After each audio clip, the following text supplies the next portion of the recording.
Ассаламу алейкум, бағбандар, ассаламу алейкум, жалпы Қырғызстан фермерлері, саламатсыздарбы?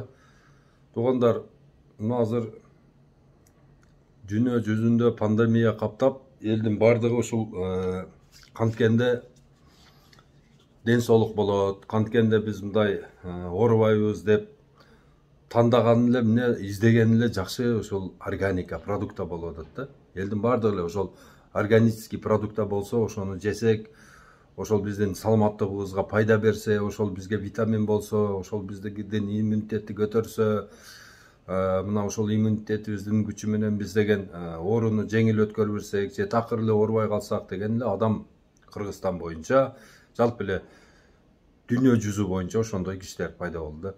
Мына ушундай кезде биз органикалык мына жер семирткичтер менен ошолорго органика кылып тамак аш даярдап беришибиз керек. Мына ошол үчүн биздин мына эл чарба министрлиги, мына департамент органического хозяйства деген бар.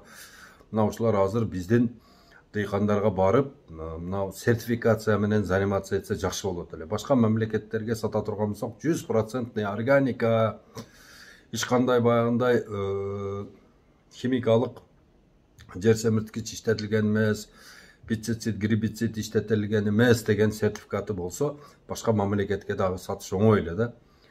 Мына кийинки жылдары барып убакыт келет, туугандар. Мына бир эле ушул шкала көтөрүлүп турса, мына азоттун немеси составында азот, гербицид, же пестициддер жогору боло турган болсо, ошол товарлар ошол мамлекеттерден чыгарылбай калат. Мына Европа буну киргизген. Европага мисалы үчүн бир товар киргизем десеңиз, ошол товардын анализдери, пробаларын өздөрү кайра алып туруп, анан таза болсо, баасына дагы баягы силер өндүргөн товардын мындай немесине дагы, кебетесине дагы карабайт да. Анча мынча мисалы үчүн котур чотуру болуп, ондай мындай же курт болсо деле карабай эле ала берет. Себеби дегенде ал товар бул органика болуп эсептелгендиктен, органикалык ошол неме менен, энтомофагтар менен, анан кийин биогумус менен өстүрүлгөн болсо, алар дагы түшүнөт дагы. Ошол товардын баасы эселеп кымбат болот. Мисалы үчүн ошондой эле картошка, мисалы үчүн азот менен бышкан картошканын баасы 10 сом боло турган болсо, а бунун баасы 30 сом болуп жогору болот да. Мына аксыда эме бар, кайнолу деп коет, кара өрүк. Мына ошол кара өрүк алган германский фирма бар, өздөрү контроль кылып, жалаң органика менен бышыргандыгы үчүн алардан 30 сомдон алып кете берет.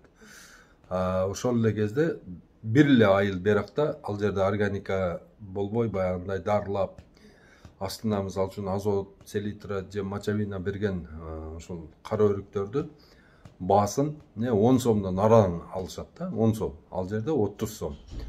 Мына ушундай жумуштарды аткарышыбыз керек да. Биздин жерлерибиз аз, биз деген өзүбүздүн мамлекетибизге жардам берип туруп, биз органика кылып иштегенди үйрөнүшүбүз керек.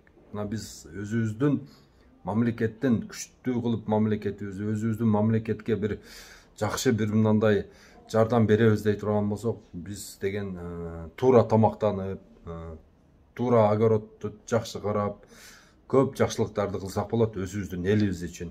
Мына азыр өзүңүздөр билесиздер, Кыргызстан бардык эле продукталарды башка мамлекеттерден ошол импорт кылып алып келип жеп атат. Унду жеп атабыз, майды жеп атабыз, импорт кылып чайды жеп атабыз, сахар келип атат бизге, конфеттин көп түрлөрү келет бизге.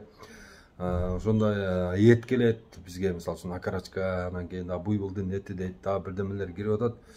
Ошол эле кезде бизде өзүбүздө 2 миллион гектар жер жатат, бош жатат. Ошол эле майды биз ошол жерде жасап алсак болот, ошол эле унду, нанды өзүбүз жасасак болот. Ошол эле чайный плантацияларды мына Баткен областында чайный плантация жасап туруп, биз өзүбүз чай чыгарсак болот. Көп иштерди өзүбүз үчүн аткарсак болот. Мына ушул биздин мамлекет башчыларынан суранат элем да, силер ушул элге деген мындай саясат жүргүзүп, элге суу чыгарып бериңиздер. Суу чыгарып бере турган болсоңуздар, элдин баардыгы эмне өзünün окатын өзü жасай алат. Бизде 2 миллион гектар жер бар. Бош жатат, абсолютно бош. 700 000 гектар сугат жерибизде болсо, өтө нерационально иштетип атабыз да. Мына ошол жерге данды жасасак болот эле, мына ошол жерге баардык өзүбүзгө керектүү мына адамдын күндөлүк керектелүүчү азыктарын ошол жерден чыгарып алсак болот эле. Биз болсо эмне кылып атабыз? Ысырапкорчулук кылып атабыз. Жерибизди ушунчалык ысырап пайдаланып атабыз. Мына ушул жөнүндө саясат жүргүзүш керек. Кадимкидей биздин премьер-министрибиз, биздин ошол президентибиз, ошол биздин бардык министерстволор, ведомстволор, ошол областта, райондо, айылда ушунчалык пропаганда жүргүзүш керек да. Жер иштетүү боюнча ушунчалык катуу бир мындай тапшырмаларды берип туруп аракет кылышыбыз керек. Мына керек болсо айыл башчы ар бир айылындагы үйдү кыдырып чыгыш керек. Кыдырып чыгып, салам алейкум, кандайсыз, саламатсызбы, жакшы, кирип эле мына огородуңузда эмне ортодо бир жаңгак бар экен, анан бул жерде болсо бир эки эме бар экен. Бул туура эмес, мындай пайдаланыш жерди. Мынандай көчөт чыккан азыр, полукарлик деген көчөт чыккан 5 сотикке мына бир 100 көчөт отургузсаңыз болот. Ар бир көчөт 40 килограммдан түшүм бергенде сиз 4 тонна түшүм аласыз. А сиз болсо мына ушул чоң жаңгагыңыздан бир кап жаңгак чыгат, тетиги черешняңыздан 2 челектен 4 челек эле черешня чыгат. Мына алмаңыздан 1 челек чыгат экен, тетиги бир вишняңыздан, анан бу жерде помидордон 40 килограмм помидор терип алат экенсиз. Ал туура эмес, бул не рентабельно. Мына сиздин помидоруңуз бышкан кезде базарда помидор 5 сом болуп калат. Мына сиздин жаңгагыңыз болсо эски сорт экен, чукума жаңгак деп коет. Аны деген базарда басы, мисалы үчүн жакшы жаңгак 150 сатылып атса, буну 50 сомго да эч ким албайт. Бул не рентабельный экен. Туура түшүнүңүз. Мына алмаңыз болсо семирянка экен. Семирянка алма мына ысык жерде болбойт, ичи пөк болуп калат. Ону же сактай албайсыз, же балдар жей албайт, бекер эле эшекке жем болот. Сиз мындай кылыңыз. Мына ушул сиздин эмеңизге, мына биздин айылыбыздын эмесине, мисалы үчүн кара өрүк жакшы туура келет экен. Же болсом өрүк отургузайлы, же болсом мына эрте быша турган алма отургузайлы, мынтейли деп ушундай саясат кылыш керек дагы. Мисалы үчүн бир айылда 1000 үйлүү боло турган болсо, 1000 үйдү 100гө көбөйтүрө турган болсоңуздар 100 000 алма отургузулат экен. Ошол 100 000 алмадан ар бир түбү 40 килограммдан бергенде ушу 400 тонна жүк чыгат экен да. 400 тонна жүк деген бул аябай жакшы да. Бул деген өтө сон, мисалы үчүн 400 тонна кайнолуу, же болсо 400 тонна өрүк, же 400 бардык айылдагылар варенье бышырып алат ошол эмеден. Мына ушундай саясат кылыш керек да. Мына анан кийин ошол жерде мисалы үчүн 5 сотик жерди иштеткенден кийин, алар пайдасын көргөндөн кийин анан 4 тонна чыкты. 4 тонна эрте бышар алма чыкты. Алманы 50 сомдон саттык. 200 000 сом акча болду. 200 000 сом акча деген биз эгерде күнүнө 1000 сомдон үй бүлөгө иштесек, бул деген 7 ай кармап берет экен биздин үй бүлөнү. 7 ай. Бул жагында 5 ай эле калат экен. Так, мен дагы 5 сотик жер иштете турган болсом, 400 күн мен семьямды кармап берет экен бул. Демек мен тетиги үлүштөгү 15 сотик жерге дагы ушундай алма отургузушум керек экен, же ушундай слива, же ушундай бадам, же ушундай мистек отургузушум керек деген анан ой келет да. Ошон үчүн айыл башчылардын ролу аябай чоң да. Айыл башчы деген бул көзү кызарып эле, мынтип аңдып эле, анан баягы бирөөнүн жери айылга жакыныраак болсо барып эле Таштан эке кандайсыз, же Эшмат эке кандайсыз, жакшысызбы, ден соолуктар жакшыбы, мына үлүшүңүздү 70 сотик үлүшүңүздү мен сизге 2 чек чыгарып берейин ушул жерден. Анан калганын мынантип мен трансформация кылып анан ушул жерде сатайлы деп көзү кызарып жүрөт азыр.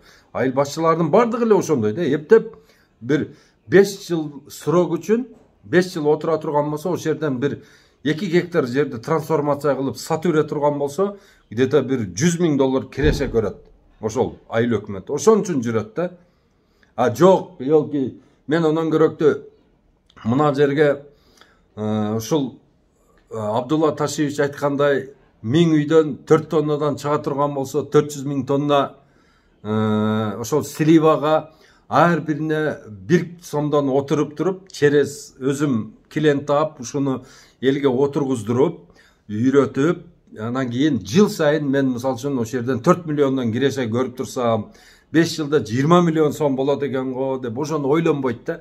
Бизгилер акылы кыска криминалдык жол менен байыганды жакшы көрөт да. Криминалдык жол менен байып мисалы үчүн айыл өкмөт болдум. Криминалдык жол менен сен ошол районго келдиң мисалы үчүн. Райондо иштедиң. Криминалдык жол менен анан сен барып ошол райондон же облуска которулуп бир жерге ишке кирдиң, же болбосо барып туруп депутат болдуң. А сен харам жол менен барып ошо жерде арам тамак жегениң арам мисалы үчүн да. Мисалы үчүн сен депутат болдуң, бирок депутаттын жегени арам, кийгени арам, мингени арам, жатканы, турганы бардыгы арам болуп туруп ошол жогорку кеңештин трибунасынан туруп алып улуу сөз жөнүндө кыргыздарды өнүктүрүү жөнүндө сүйлөсө, Алла Таала ошол адамга береке бербейт. Себеби дегенде онун тамыры арам да. Мына ошон үчүн айыл башчыларга айтамын, эй туугандар, силер багбанчылык кылып эле канча байып миллиардер болуп алсаңар болот. Onun үчүн деген болгону не кылыш керек? Кичине бир окуш керек. Өзүң билбесең ошол айылдан сура. Бардыгын чогултуп, айылга бир реклама бер. Ошол агрономияда окуган балдар барбы деп. Агрономияда окуган балдар бар, ооба бар. Мына бирөө Скрябинаны бүттү, жакшы. Бирөө Түркияда окуп келди агрономияны, жакшы. Бирөө Москвада бүттү. Ошондой балдар бар бизде. Ошолор топтоо, ошолорду команда кыл. Кылдагандан кийин айткан не жетишпейт. Мына багбанчылык кылыш үчүн ана мына дей турган болсо, олар айтат, мо жетишпейт дейт. Токтоп тур деп туруп, ошонун 4 бала болсо, экөөнү Турцияга жөнөт, окуп кел деп. Ошондой курстар бар, 1 жылдык, 1,5 жылдык курстар бар. Барып окуп келгечейин, берки экөөнү болсо, сен айткын, давай. Мына көчөткө заказ алгыла. Ким мындай көчөт отургуза алат? Көчөт отургузуш керек. Анан кийин мамлекеттин ошол программаларына жазылышың керек да. Мына мен ошол айылымын бардыгын 1 метр койбостон мына айылдагы тал, терек, мырза терек, бака терек, кара жыгач, тыт бардыгын уничтожать этемин. Тап-таза кылып тазалаймын. Анан кийин баягы айылда мына бетин тоссо мейли, жолдон өтпөй көрүнө. Бирок үйлөрдүн ортосундагы таш дубалдарды, кирпич дубалдарды алдырышың керек да. Алдырып туруп, тап-таза кылып алдырып туруп, шамал жүрүш керек. Анан кийин баягы бир жерден айылдын башынан суу кирсе, аягынан чыгып кете турган кылып туруп, ошондой жол табышың керек дагы. Бардыгын арыктардын киргизип, анан кийин мүмкүн болсо ошол сууларды эконом кылыш үчүн ошол суу жүрө турган мындай эмелерди цементтеш керек. Же болбосо ошону ачып оңдой турган кылып туруп, баягындай пластмассовый труба жаткызыш керек. Бирок лай суу болгондугу үчүн бизге труба жарашпайт. Бизге ошо цемент деп туруп, постоянно тазалап тура турган жолун таап туруп, ошондо цементтеш керек. Ошондо суу урдалбайт дагы, бардыгына жетет. Бир айылда мисалы үчүн 1000 үйлүү, 2000 үйлүү, 3000 үйлүү, 400 үйлүү, 500 үйлүү ошондой айылдар бар да. Бул деген эми мен айтып атам го, буну менен адамдар өзүн кармап мындай байып кете албайт. Чоң байып, бирок мындай суранбай жакшы жашай алат да. Үйүнүн жанындагы 5 сотикте огород кылса. Бул деген бул пилотный проект дейт. Буну үйрөнүп алгандан кийин бардыгын бак кылат да. Мына мен айтып атам да, эгерде мисалы үчүн биздин Куршап деген айыл бар. Мен атам ошол жерде жашайт. Мен өзүм ошол 8-9 класс 9 менен 10 ошол жерде окуганмын.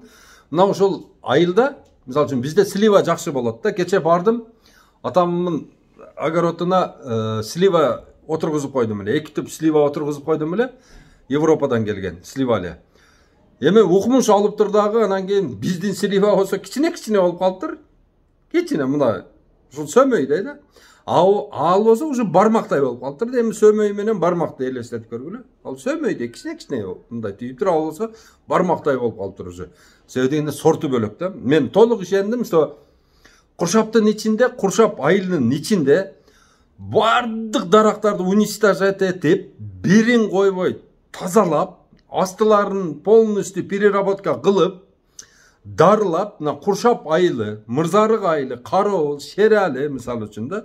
Мына Красный Маяк, одон нары тетиги Ана Кызылга чейин жалаң бир түрдөгү апылитель коюп, мисалы үчүн Анжелино менен Стенлейди, Венгерка үчөөнү полностью Фуркаттан баштап керек болсо ошого чейин отургуза турган болсок, бизде деген бир шоколадный фабрика ачылат. Шоколад черносливы деген не эме жасасак болот.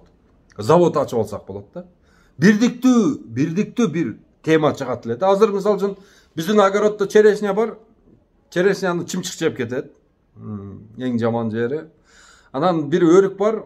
Ал деген курт түшүп, канча дарыласак дагы жакшы болбоду. Ошону алыш керек. Ортодо бир 2 черешня бар.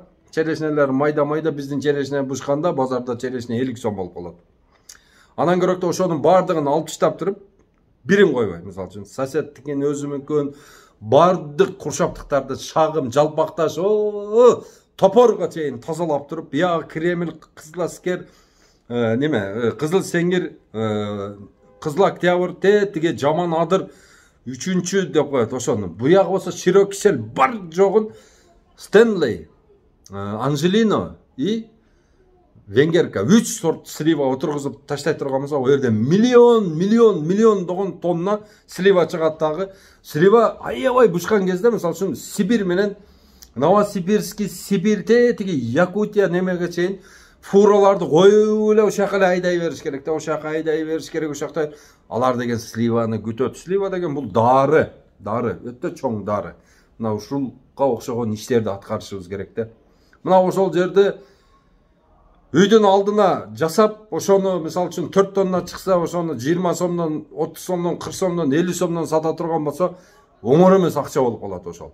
Огороддорду жасап үйрөнүп алгандан кийин, анан кийин жер үлүштөргө эгип, тетиги тоолорго, адырларга суу чыгарып туруп ошолорду эге турган болсо, куршап зонасы, куршап эли баардыгы мисалы үчүн бирдиктүү бир товарга өтмөк да, жыргап эле калмак. Бирдей дарылайт, бирдей обрезка кылат, ошол жерде обрезка кыла турган балдар чыгат, ошол жерде кайнолго дары чача турган балдар чыгат.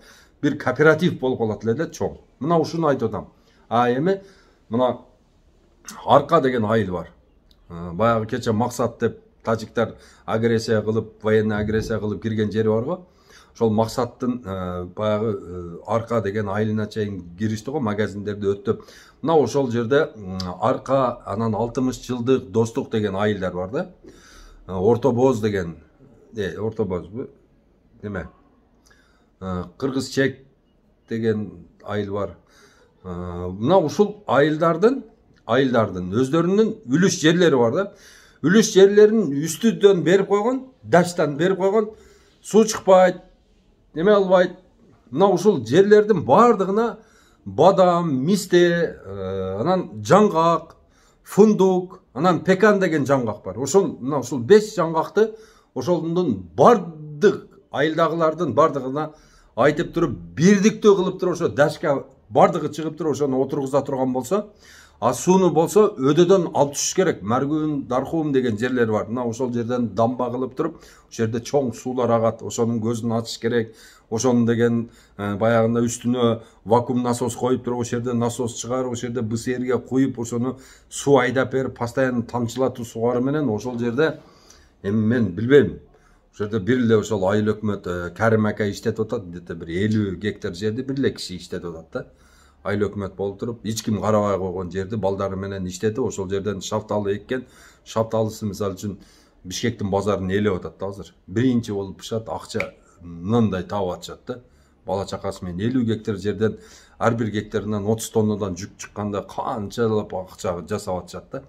Мына ошол жерде кудум эле ошондой жерлер турат, где-то бир 6000-7000 гектар жер бош эле жатат да. Мына ошол жерге суу буруп келип туруп, элге иш берем дей турган болсо, мына биздин бийлигибиз эгерде ошол элимми бакубат жашаттырам дей турган болсо, азыр инвесторлор келгенге бир макопес бир нерселерди жасатып эле, андай мындай кылып эле дешевый пиар менен заниматься этпеш керек бийлик. Бийлик азыр именно ошол мына суу чыгарып берүү маселесине ушу башоту менен кирип кетиш керек. Суу чыгарып бергенден кийин калган эл өзүнүн фантазиясына коюп коюш керек. Эл бар жокту чечип берет. Мына жер мыйзамдарын азыр өзгөртүш керек. Жер мыйзамдарын өзгөртүп туруп, анан кийин ушундай бир мыйзам чыгарып койсун. Эгерде жерин ушул бир эле жыл иштетпей турган болсо, ошол жерди кайра мамлекет кайтарып алат деген эмени коюп коюш керек да. Мына ошондо элдер ойлоно баштайт. Анан кийин бир жылы мисалы үчүн ошол киши мыйзам бар экен, кой мен барып ошол жерге беде сээп коеюн дейт да, беде себет. 2 жыл бедесин орот. Караса соседи жакшына кылып туруп ошол жерге кайнолуу же бадам же мистей эгип туруп ошонуку уже түшүмгө кирип калган болсо, ал дагы ойлонот дагы баягындай бири-бирине эле мындай өтүп неме кылып туруп бири-биринен үйрөнүп эле багманчылык кыла берет да. Мына биздин Кыргызстандын чөлкөмүндө органика кылып туруп өндүрсөк, дүйнө жүзү биздин органика мөмө жемиштерди алып кеткени дагы, ошону жегени дагы аябай кызыктар. Мына кызыктар эле болуп турушат. Кызыктар мамлекеттерде биз ойлойбуз да, сокторду мындай кылып сыгып, анан кийин тияка жеткизип беребиз деп. Жок. Мисалы үчүн биздин мөмөбүз кривойбу, косойбу, кандай болсо да органика боло турган болсо, мисалы үчүн шафталы, өрүк, мисалы үчүн анар бардын. Ошону эмне кылат? Бул пресске салат дагы, сыгып туруп, баягыны кайнатып туруп, испарение кылат дагы, ошол жерден эмне? Кичине концентрантын алып кетет. Мисалы үчүн, ошо концентрант барып туруп, жакшы стерильный сууга разбавлять эте турган болсо, эмне? Ошодон сонун органический сок чыгат. Мына ошол сокту иче беришет да. Мына Россиядан, Казакстандан да башка жактардан келип аткан соктордо концентраттын составы өтө аз эле коет да, калганы краситель, ароматизатор, посластитель менен бизге чыгарып атат да. Биз болсо ушул Кыргызстанда башка бир мамлекеттерден сок алып ичкени биз уялышыбыз керек. Бизде бар жок азыр кеңири, мына сок сыга турган болсок, азыр мына компроводдай жерди сок кылып салсак болот. Бизде бар жок мөмө жемиштер бар. Биз ошодон уялышыбыз керек. Башка жактан келген бадыраң, консервированный, дагы бир нокот консервированный, кукуруза консервированный, ошо тегиле мөмө жемиштердин бардык түрлөрүн жасап банкага салып келген болсо, биз ошону албашыбыз керек. Мына жакынкы Өзбекстан азыр тынбай бизге эмне дени дагы эмне деген сокторун чыгарып атат. Мына ошону алып келген биздин жарандарыбыздын акчасы бар. Бирок алар эмне завод, фабрика ачып кое турган болсо, ошол жакшы болмок да. Мисалы үчүн Өзбекстандын согу, мисалы үчүн 1 литровый согунда, мисалы үчүн баасы мисалы үчүн 65 сом боло турган болсо, ошо 65 сомдун ичинде болгону 25 сом эле сырье менен эмеге кетет. Суу, анан упаковкага кетет. Калган 40 сом болсо, эмне болсо, ошол жумушчулардын айлыгы, ошолордун пенсиясы, ошол Өзбекстанга төлөнгөн налог, Өзбекстан мамлекетинин таможнясына төлөнгөн пошлина, ошол 40 сом ушака чыгып кетет да. Болгон 25 сом. Биз болсо эгерде өзүбүз сок чыгарып ушул жерде 65 сомдон сата турган болсок, 40 сом биздин ошол иштеген граждандарга калмак да. 40 сом. Айлык болуп, пенсия болуп, налог болуп, бюджетке түшүп, ушундай болмок. Мына ошон үчүн дайыма айтып жүрөм го, өзүбүздүкүн колдогула, өзүбүздүн өндүрүштү колдогула деп. Мына бизде азыр просок деген согубуз бар, ошону колдошубуз керек. Анан кийин органика деген сок бар, анан кийин натурал деген сок бар. Ушул дагы эмне, той деген сок бар. Мына ушул 4 сок биздики. Дагы бир сок бар, onu да таштап коемун, эмеме, баракчама, аны да көрүп аласыздар. Мына ушул соктор биздики, мына өзүбүздүкүн колдошубуз керек. Азыр мына Яшкинадан толтура печеньялар келип атат да, где-то өткөндө эсептеп көрдүм. Түрү где-то Яшкинанын товарынын түрү где-то бир 150 наименование экен да. 150 наименованиянын баардыгын карап көрсөң, тышы эле башкача, бирок ичи содержаниясы бирдей эле да. Бирдей. Эч кандай айырма жок. Вкуста дагы, немеде дагы болду. Формасы, печеньянын формасын гана өзгөртүрүп койгон. Ошол Яшкинаны албаш керек. Порошенконун Рошенден келгенде албаш керек. Бабаевский, Рахат, Баянсулуу, анан кийин ай суусу мисалы үчүн башка жактан келет. Ошо Дени деген сок, столичный, добрый, анан дагы эмне, G7, Juicy Fruit, ушулардын баардыгы биздики эмес. Булар деген биз ошолорду алышыбыз менен башка бир мамлекеттин граждандарына айлык төлөйбүз. Башка бир мамлекеттин граждандарына пенсия, ошонун налогу, ошол мамлекетти биз өстүрөбүз да. Биз ошол эле кезде биздин өзүбүздүн барбол бар. Барболдун токочторун мен айтар элем, барбол эгерде иштей турган болсо, Кыргызстандын бардык региондорун, райондорун өзүнүн печеньялары менен камсыз кыла алат. Завод өтө чоң да. мен айтар элем да, бул деген мына кыргыз эли бойкот кылып эле башка жактан келген ушул печеньяларды, сууларды, сокторду, дандарды, мисалы үчүн бир конфет, санфет, бир ошолордун бардыгын токтоттуруп эле кыргыз эли. Бир күн мисалы үчүн кыргыз эли бардыгы өзүбүздүн товарды ала турган болсо, күнүгө бизде бир өндүрүш заводу ачылып турат эле да. Күнүгө бирден өндүрүш заводу ачылып туруп, ошол ишке кирмек да. Ошон үчүн биз бир эле правительствону карап анамын кылбадың, мындай кылбадың дебей, биз өзүбүз биринчи эле өзүбүздөн башташыбыз керек да. Базарга бардыкпы? Кыргызстандыкы? Ооба, Кыргызстандыкы. Каерде чыккан? Токмокто чыккан. Апке, тарт 2 килограмм. Мында суу каяктыкы? Бу Адыгене же Легенда. Апке, судан биздики бул. Өзүбүздүкүн эле ала берсек, өзүбүздөн чыккан. Мөмө жемишке да ошондой кылыш керек. Бардыңбы? Каяктыкы? Өзбекстандан чыгарып атабыз. Кечирип кой. Тажикстандыкын да кечирип кой. Жок. Казакстандыкы кереги жок бизге. Өзүбүздүкү барбы? Бар мына. Эсеп өзүбүздүкү бар. Ал, болду. Ошол акча Кыргызстандын ичинде калды. Ол дыйканга барат. Ол деген налогко барат. Ошол Кыргызстандын ичинде айланат. Ошол товар оборот, ошол биздин бюджет, ошол биздин айлык, ошол. Мына ошону мына бийлик төбөлдөрү айта албайт. Президент айта албайт буну. Президент, давай Өзбекстандыкын алба, Кыргызстандыкын алба деп чыкса, президентти жаман көрөт, элдин баардыгы айтат. Ошол башка жактык мамлекеттиктер. Премьер-министрди да жаман көрөт. Башкаларына, биз болсо, биз мисалы үчүн активистпиз да. Биз мисалы үчүн бизге барбыр. Мисалы үчүн ол персона нон грата кылып Өзбекстанга киргизбей койсун, Казакстанга киргизбей койсун, мейли Туркияга, башка жакка киргизбей койсун. Бирок мен өзүм айта берем. Менин Кыргызстанымдын өсүшү бул мен үчүн эң маанилүү. Менин Кыргызстанда элдин ичиндеги мындай бакубат жашоосу бул менин ишим. Бул менин ишим. Мына биздин элдин иши үчүн биз азыр выборочный сода кылышыбыз керек. Мисалы кафеге барганда дагы мисалы үчүн не кылыш керек? Ден соолукка пайдалуу гана кафелерге барыш керек да. Ден соолукка мына бир жерде мисалы үчүн жалаң тыквенный мисалы үчүн диетический тамактарды жасайбы, ошол жерге кирип, ошол жерден тамактанган ал дагы бизге чоң пайда алып келет да. Мисалы үчүн сиздин саламаттыгыңыз, сиз мисалы үчүн бир күндө дары ичпей, расход кылбай, сиз мисалы үчүн бир күндө арзан тамактанып, көбүрөөк жумуш жасап, дары дармек албай здоровый болсоңуз, ошол бийликтин, ошол мамлекеттин, ошол биздин байлыгыбыз болот. Ошон үчүн баардыгыңыздарды айтам, туугандарым, эң биринчи тамакты тыялы. Мына жерден киргенден кийин болду. Кетет. Кийинди жупуну кийели.